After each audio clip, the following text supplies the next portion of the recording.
I know it's easy to be afraid, but let me talk to you for a minute.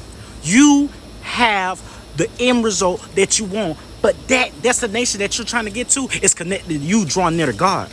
Let me tell you something. If you didn't have any value, do you think people would try to attach themselves to you? You'll think the enemy, your life is so hard right now.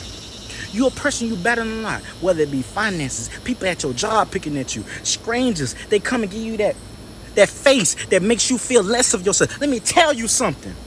If you're a person who's being attacked, you have a lot of value that you haven't yet tapped into. God is waiting on you to draw with him. See, everything is an attack to kill your mind. The enemy wants to kill your mind, because if he kills your mind and allows your mind to be filled with doubt, to be filled with pain, God is not the author of confusion. If you allow yourself to believe this false identity that the enemy is speaking to you through people, through yourself, telling you, girl, you're not that pretty. You listen to people say, you ain't gonna be nothing. Oh, girl, that's crazy. If it was you, I wouldn't do it. Listen, that is the opposite of what God is for you.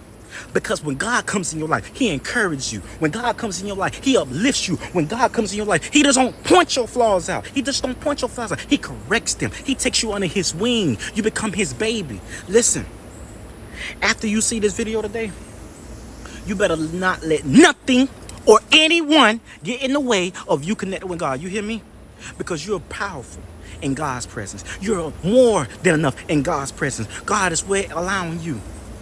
He's knocking at your door. Let him in so he can give you a hug.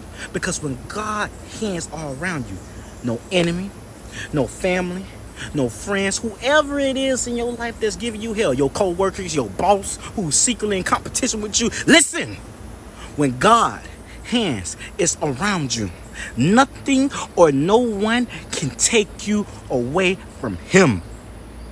I don't care if you late on your car note.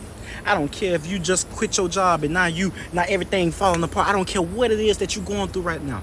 Use everything that the enemy is attacking you with right now and take it right up to God. Because if God allows something to happen, because God has the last say over it all. If God allows something to happen, listen, God says in Proverbs 19, hold on, y'all. God says in Proverbs 19, verse 12, he said, Proverbs 18, verse 12, he says, before destruction, the heart of man is haughty, and before honor is humility. Let me tell you something. Before you can get to that place, you're going to have to go through that pain. You're going to have to sit in there. You're going to have to sit in that darkness and let people laugh at you. But when God takes you to that next level, you're going to be the one laughing and smiling. They're not. Draw near to